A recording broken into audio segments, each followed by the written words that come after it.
Olá, pessoal. Paulo Adair aqui para mais um bate-papo no Papo Net. Hoje, eu acho que completando o hall de entrevistas aqui dessa primeira fase, né? Vocês sabem que a gente completou recentemente 100 vídeos, né? Com mais de 80 entrevistas e bastante lives, né? 30 lives, 28, 29 lives, eu perdi as contas. Não sei mais quanto é que deu.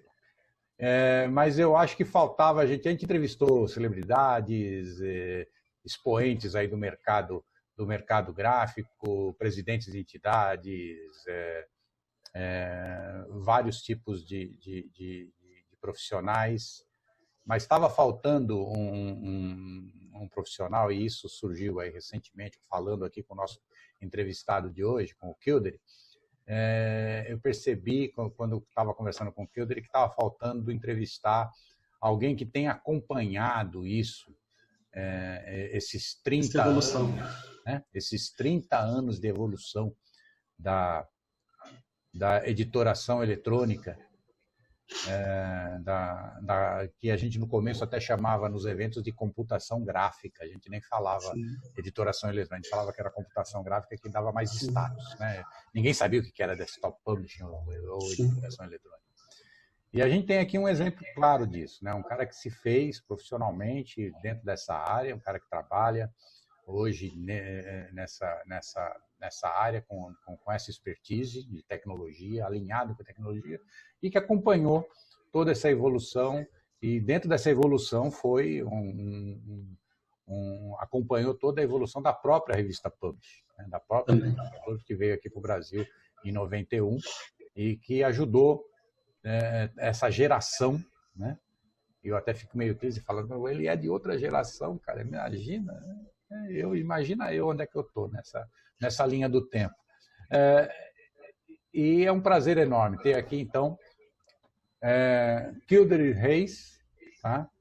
Que começou lá num curso técnico, lá nos idos de 86, tá? E que tem como paixão por essa área e tudo que cerca essa área, e seguia as principais revistas da área, como a Publish, a Desktop Publishing, que ontem lá na nossa live histórica dos 100 vídeos, estávamos lá com o Ismael Guarnelli, que era exatamente o editor da concorrente da Publish, e pela primeira vez em 30 anos a gente sentou na mesma mesa para bater um papo sobre isso, pelas nossas mídias, né, pelos nossos negócios de hoje, né? Muita coisa mudou nesses 30 anos. E a tecnologia só evoluiu. Kildare, é um grande prazer aí, você que se considera um Highlander, que passou por todas essas etapas aí, né? Em 30 anos realmente foram eras que se passaram, né? Teve de tudo, né? O fim do filme fotográfico, o advento da internet, a quadricromia, o hi-fi color, e por aí vai, um monte de coisa que apareceu e sumiu, e apareceu e ficou, e um mundo novo que a gente tem hoje aqui. É um prazer entrevistá-lo aqui, recebê-lo aqui na Publish. Aliás, no Papo Publish, vai. Sim. Ô Paulo, o prazer é todo meu, estamos ansiosos para participar mesmo. E, em primeiro lugar, parabéns pelos 100 vídeos, não 100 anos, né? Não 100 anos. João, 100 vídeos, João. Os 100 anos você vai estar também aqui comigo, e não esquece que você está convidado. Mas, e até mais de 100, né? Sim, já estamos passando de 110 já hoje. E em poucos, 2 meses mais ou menos, né? Você tinha feito exatamente, 9 semanas para cima. Porque você fala 100 vídeos, pode parecer muito tempo, mas isso em 2 meses, né? Ninguém falou não, Kildare. Eu saí convidando um monte de gente e todo mundo falou eu quero. Aí não teve jeito, eu tive que cumprir, né? Eu tinha convidado. E parabéns pela live de ontem, né? Desse aniversário de 100 anos, 100 vídeos, eu falando 100 anos. E foi muito divertido, muita informação, um papo bem interessante. Foi bem legal, obrigado, viu? Ok. Mas me diga uma coisa, você pegou toda essa fase, né? Quando a gente começou lá nas primeiras publishers, né? Quando você começou em 86, não existia internet, né? Não existia. Como é que né? Fala para os mais novos aí, para os novinhos, como a gente costuma dizer, né, nas redes sociais, fala para os novinhos aí, como é que era buscar informação sobre tecnologia em 1986? Onde é que você pegava? Na Barça, na Enciclopédia Britânica, nas bibliotecas de bairro? Onde é que a gente ia? O papo já não está começando bom, né? Porque aí você já está comprometendo minha idade e eu não estou gostando nada disso. Mas experiência, né, Paula? Experiência, verdade. Então, você não tinha internet como a gente tem hoje, né?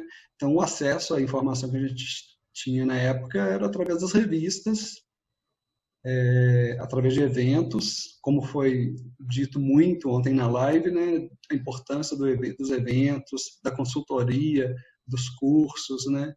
Que foram diminuindo também, né? Assim como as revistas, e que a gente não pode acabar com isso. Sim, né? verdade. Mas não se enganem não, pessoal. Ele não o fato dele estar lá em 86 não significa que ele seja tão velho assim, não. Na verdade, ele começou muito cedo e não faz tanto tempo assim, se a gente pensar bem, né? Nós estamos falando de o quê? De 26 anos? Não, de 30. Por aí. 35. Eu comecei em 86, né? Eu comecei em 86 fazendo publicidade. Atrás, 34 anos. Nós estamos falando de 34 anos atrás. Sim.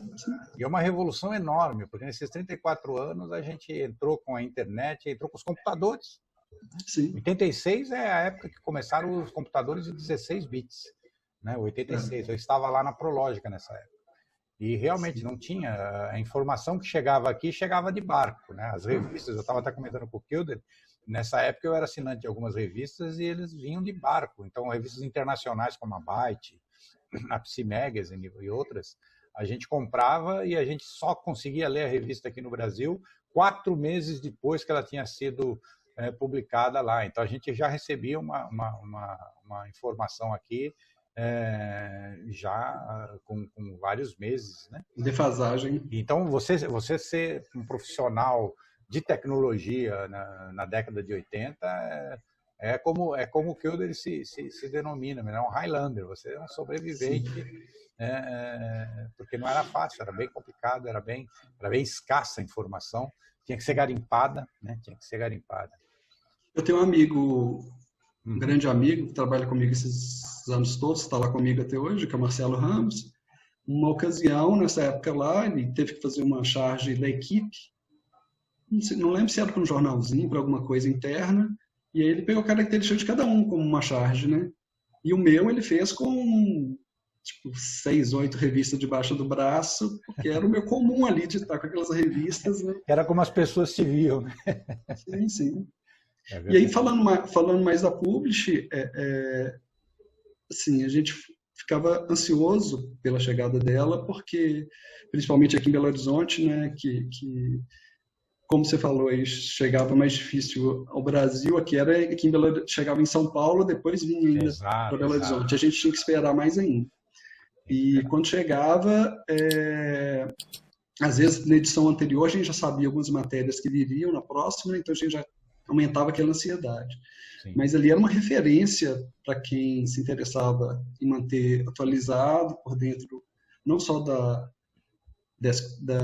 editoração eletrônica, como também das artes gráficas, né? Porque ali se falava dos softwares, falava dos equipamentos. Fazíamos comparativos, né? Nós fazíamos comparativos. Novas tecnologias, não só que estavam chegando, como as que viriam. E da área gráfica em si toda, né? Aí você tinha, falando de maquinários, de muita coisa. Então, assim, era bem interessante. As que mais me interessavam eram os comparativos, né, entre softwares, né? PageMaker, Quark, InDesign, Illustrator, versus Corel. Freehand, né? Freehand. Sim. Na Publish número 1 tem um artigo meu sobre o Freehand, um software que é digamos assim, um precursor do Illustrator, né? Do Illustrator, um precursor do Illustrator. Sim. Né? E era altíssima tecnologia, né? Porque software vetor, né? Software de ilustração vetorial era uma novidade, né? Naquela época. Sem dúvida. Né? Eu acho que tinha 2 softwares no final da década de 80, começo da década de 90, que era o Arts and Letters, que não sei o que deu nele, para onde foi parar, nunca mais ouvi falar, e o CorelDRAW, né? E o CorelDRAW. E a Adobe entrou nessa competição com o Freehand, né? Com o Freehand, e que mais tarde, muito depois, veio a se tornar o Illustrator. Né? Illustrator. E aí nisso, uma das épocas assim que dava mais ansiedade na gente é quando a gente ouviu falar que viria um software para aniquilar o Quark Express, que era o Bambambam da época. Que era o Bambambam. Então, quem sabe da história, né, sabe que a Adobe preferiu largar o PageMaker, né, que era da Audis, e em vez de pegar, né, vamos colocar assim, um Fusca e transformar ele numa Ferrari, ela abandonou o projeto do PageMaker e fez um design do zero. Então, com tecnologia PostScript e um software que viria fazer coisas que o PageMaker não fazia e também o Quark não fazia. Então, na hora que a gente ficou sabendo que viria trabalhar com transparência, com degradês, fazer uma tabela que a gente não precisaria sofrer mais como a gente fazia uma tabela no PageMaker, né? Quem sabe do que eu estou falando. Ou no Ventura, né? Que era ou no Ventura, Que, aliás, então, assim, o primeiro reizinho do pedaço de editoração foi o Ventura, né? Por muito tempo só dava o Ventura, depois o PageMaker. Eu não lembro. É engraçado que o PageMaker foi o software que criou, né? Que fez a primeiro software de editoração, de diagramação, assim, né? Foi o PageMaker, o Audis PageMaker. Aí depois veio o Ventura, correndo por fora, com outro tipo de tecnologia, com outra filosofia, veio o Ventura, e depois, aí sim, veio o Quark arrasando, né? Que o Quark realmente, ele acabou com a brincadeira, né? O pessoal mandou todo mundo para fora do parquinho e ficou sozinho há um bom tempo. Sim. Reinou muito tempo. Reinou. E aí ali tinham várias outras matérias que assim, a gente deliciava em folhear a revista, era muito interessante. Além da própria tecnologia usada na revista, né? A gente usou, sim. A Publish, a gente teve muitas coisas inovadoras, né? Como capas personalizadas, edições personalizadas para os assinantes, tivemos efeitos especiais, holografia, QR Code, né? QR Code. Eu tenho uma aqui que é um hot stamp, né? Sim. E aí tinha alto relevo, né? Alto relevo.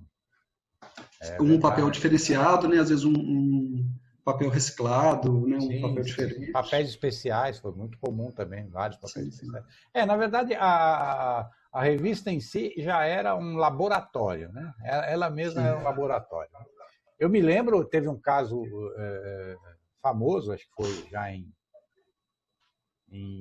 2006, 2007, que a Publish fez a revista para os seus assinantes, que eram, acho que 7.000, 6.000, alguma coisa assim, uma edição personalizada. Então, cada um dos assinantes recebia uma com o seu nome na capa, tinha um anúncio eu lembro disso. Tinha um anúncio interno que ia com o nome dele também. E a gráfica e o pessoal que fez isso foi convidado pela Veja, pela Abril, para fazer isso na Veja, alguns anos depois, acho que 1 ano e meio depois, esse projeto. Que eram os dados variáveis, né? Foi, com dados variáveis. Só que a diferença é que na Publish foram lá 7.000 assinantes e na Veja foram 500.000 assinantes.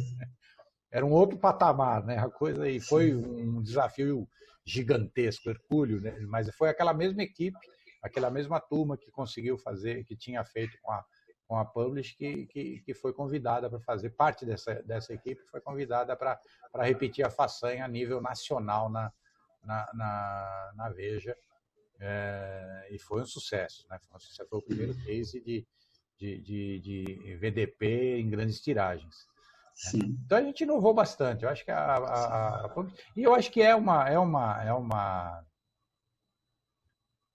premissa, né? Quando você trabalha tentando difundir tecnologia numa área como a nossa, se exatamente a tecnologia para se imprimir revista, nada mais justo que você imprimir com tecnologia, também usar as melhores tecnologias para isso.